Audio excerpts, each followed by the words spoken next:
नमस्कार, मैं डॉक्टर रमेश चंद। आज हम इस वीडियो में potential and fields due to a short dipole के संबंध में बात करेंगे। जैसा कि हमने पिछले जो वीडियो था उसमें देखा कि जो डाइपोल है वो बेसिकली चार्ज और अपोजिट सेम मैग्नीट्यूड के चार्जेस के बीच की दूरी के बराबर होता है। उसी आधार पर सपोज एक डाइपोल प्लस क्यू और माइनस क्यू चार्ज जो कि एक दूसरे से डी दूरी पर स्थित हैं, जेड डायरेक्शन में इस तरह से स्थित हैं। इन चार्जेस के कारण बनने वाला जो डाइपोल है उसके कारण हम बिंदु P पर उत्पन्न होने वाले पोटेंशियल और इलेक्ट्रिक फील्ड की वैल्यू कैलकुलेट करना चाहते हैं। इसके लिए मैंने डाइपोल के मिडल पॉइंट को ओरिजिन मानते हुए कोऑर्डिनेट लिए। इस डायरेक्शन में x कोऑर्डिनेट है, इस डायरेक्शन में z कोऑर्डिनेट है। इस तरह से लिया है z कोऑर्डिनेट कि वो डाइपोल के डायरेक्शन में है। बिंदु P की ओरिजिन से दूरी r और जो स्थिति सदिश है P का वो z एक्सिस के साथ थीटा कोण बना रहा है।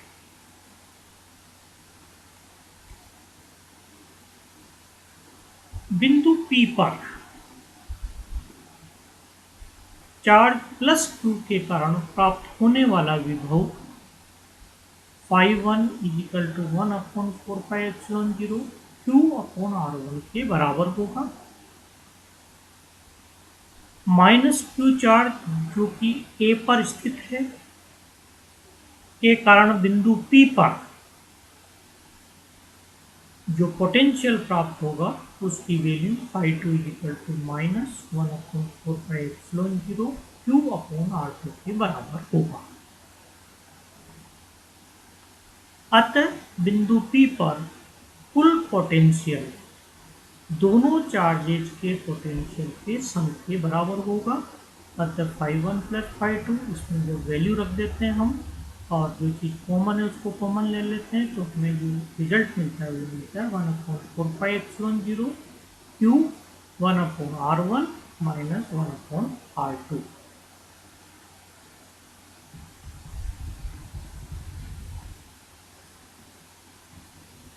यहाँ ये इम्पोर्टेंट है कि जो डाइपोल हम ले रहे हैं वो शॉर्ट डाइपोल है। शॉर्ट डाइपोल मीन्स दोनों चार्जेस की जो डिस्टेंस है वो आर की तुलना में बहुत कम है।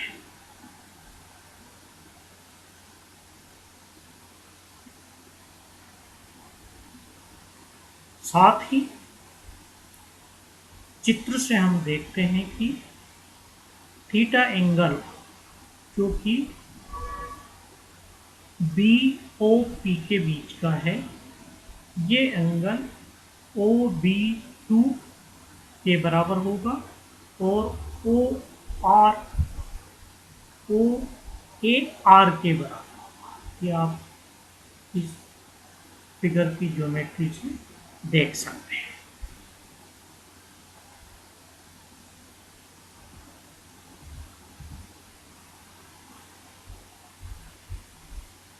जब मैं ट्राइंगल ओ बी क्यू की बात करता हूं, इसमें जो लाइन चार्ज प्लस क्यू के बिंदु बी को पी से मिलाने वाली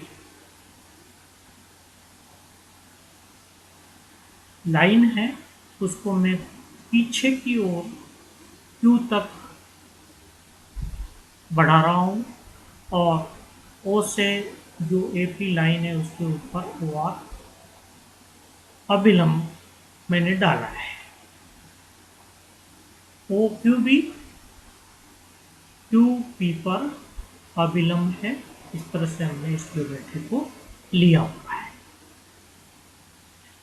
अतः ट्राइंगल OBQ में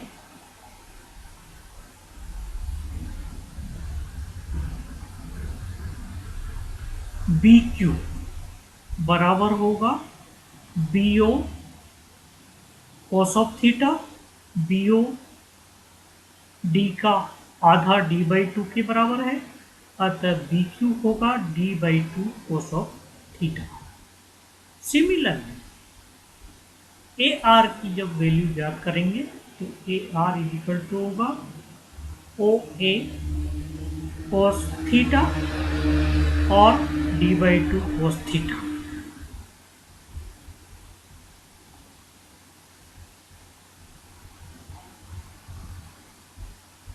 सामान्यतः PQ, OP, RP equal distances पर होने से हम इनको R के पर ले रहे हैं और R1 वैल्यू है उसकी वैल्यू जब हम ज्ञात करना चाहते हैं तो ये इक्वल टू होगी BP is equal to PQ minus BQ। PQ minus BQ। PQ is equal to R and BQ is equal to D/2 cos of theta. Similarly, R2 is equal to AP is equal to AR plus RP. AR is equal to R, यहाँ से हम ले रहे हैं and RP is equal to D/2 cos of theta. R1 R2 की ये जो value हमने प्राप्त की है इक्वेशन 2 और 3 से, इसको जब इक्वेशन 1 में हम रख देते हैं तो हमको बिंदु P पर कुल पोटेंशियल प्राप्त होता है 1/4πε0 Q 1/r minus D/2 cos theta minus 1/r plus D/2 cos of theta.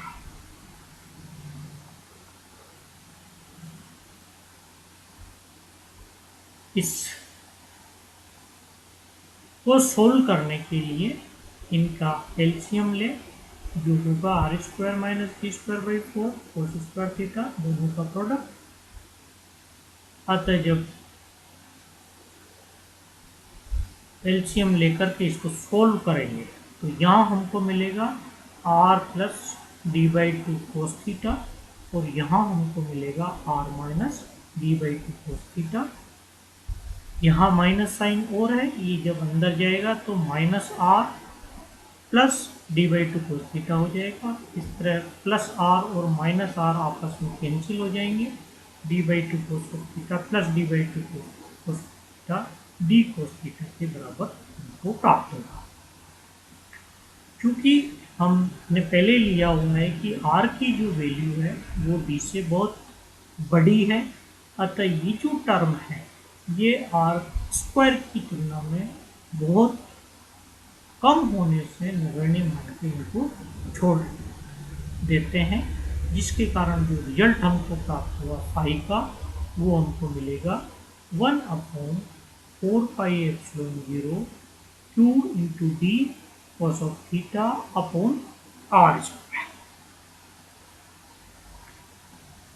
Dipole की परिभाषा से हम जानते हैं कि डाइपोल चार्ज के परिमाण और उनके बीच की दूरी के गुणनफल के बराबर होता है। E equal to QD। अतः जब ये वैल्यू मैं रख देता हूँ तो मुझे फाई की वैल्यू प्राप्त होगी 1/4πε0 P cos theta upon r²।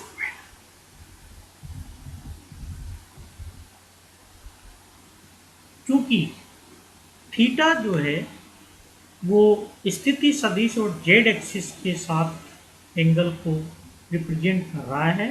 अतः जब स्थिति सदिश की डायरेक्शन के साथ P को लेते हैं तो हम इस इक्वेशन को लिख सकते हैं P डॉट R, अर्थात P और R के बीच का जो एंगल है वो थीटा है। तो P dot R unit vector का जो प्रोडक्ट हमको मिलेगा उसकी वैल्यू होगी P cos थीटा, क्योंकि जो डायपोल है उसकी डायरेक्शन जेड एक्सिस है, हम यहाँ पहले ही देख चुके हैं। R यूनिट वेक्टर है, इसको वेक्टर में चेंज करने के लिए R यूनिट वेक्टर को R vector upon magnitude of R के बराबर लेते हैं। अतः ये जो टर्म है ये हमको मिलेगी after replacement 1/4πε0 P dot R upon R3। जब हमने ग्रेडियंट के कुछ एग्जाम्पल्स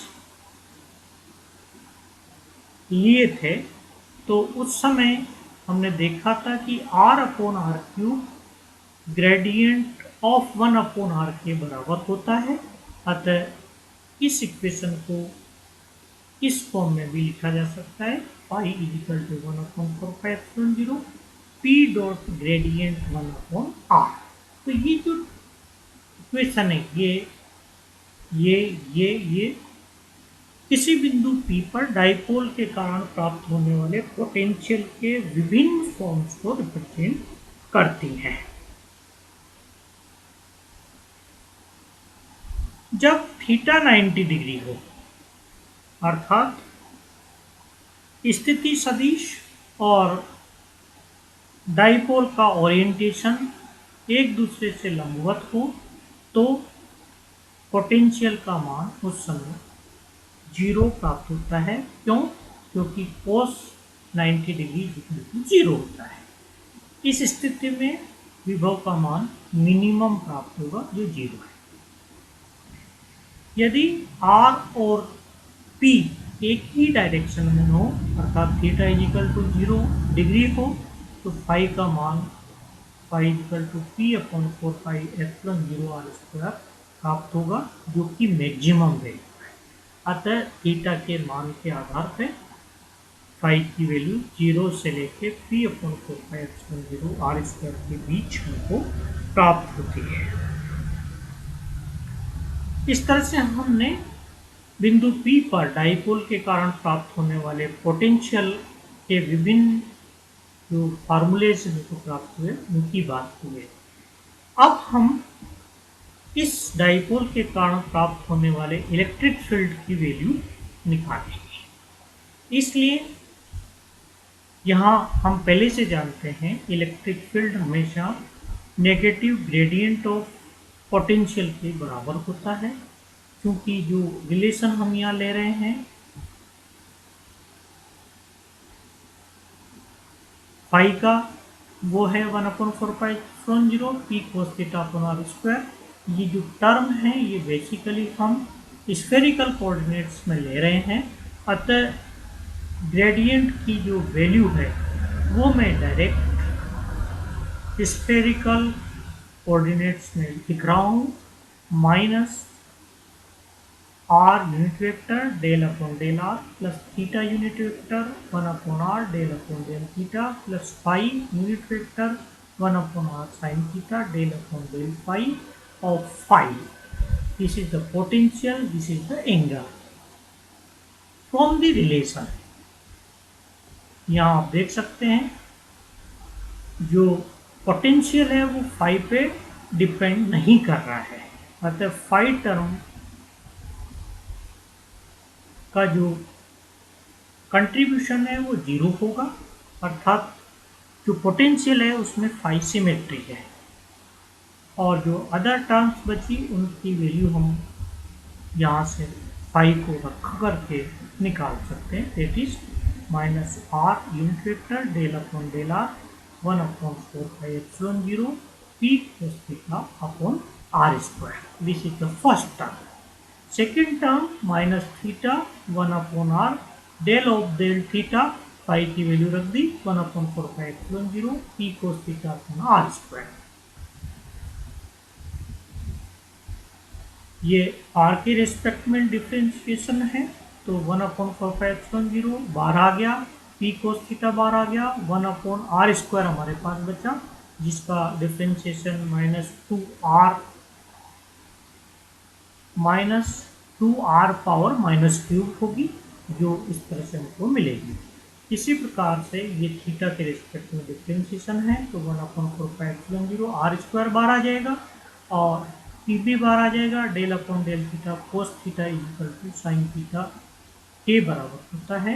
अतः जब डिफ्रेंशिएशन हम कर लेते हैं तो इसमें जो रिजल्ट हमको मिलेगा वो मिलेगा 2p cos of theta upon 4πε0 r³ r unit vector minus p sin theta upon 4πε0 r³ theta unit vector.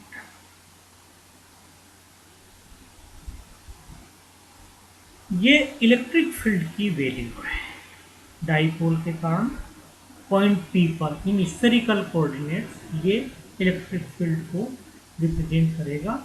ये इसका पोजीशन वेक्टर कंपोनेंट है, एंगल कंपोनेंट है। अगर हम इलेक्ट्रिक फील्ड का मैग्नीट्यूड निकालना चाहते हैं तो इन दोनों कंपोनेंट्स के स्क्वायर का अंडर रूट के बराबर होगा।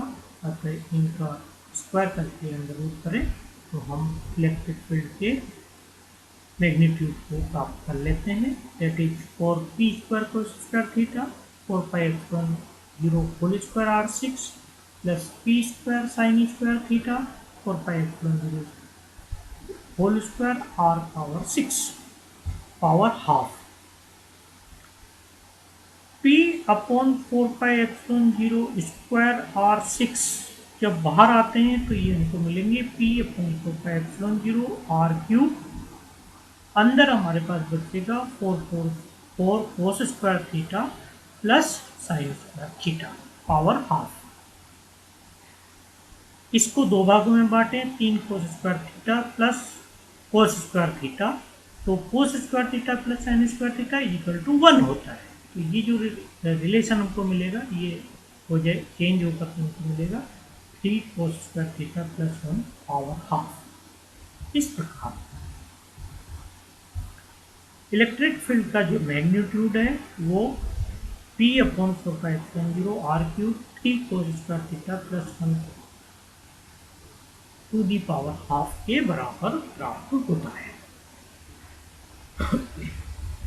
जो एंगल है r और e के बीच में वो यदि हम एल्फा लें तो tan alpha equal to theta upon E R होगा।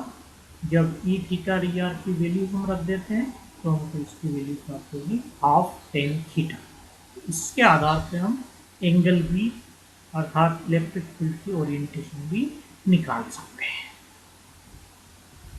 ये जो रिलेशन मैंने निकाले ये स्फेरिकल कोऑर्डिनेट्स में निकाले हैं। यदि हम इनको कार्टेशियन कोऑर्डिनेट में रिप्रेजेंट करना चाहते हैं तो हम ट्रांसफॉर्मेशन रिलेशन इस्तेमाल करेंगे। यहाँ आप देखिए इधर r पोजीशन वेक्टर है, थीटा एंगल है जेड के साथ, ये point P x y coordinate को रिप्रेजेंट करे यदि तो इस डायरेक्शन में ये z कंपोनेंट होगा, इस डायरेक्शन में ये x कंपोनेंट होगा। अतः r इजिकल टू प्राप्त होगा x² plus z² power half. ये r² है, ये ध्यान रखना है अपने को। r² equal to x² plus z² equal to and sine theta equal to x upon x² plus z² power half cos theta equal to z upon x² plus z² power half. इस प्रकार जब आप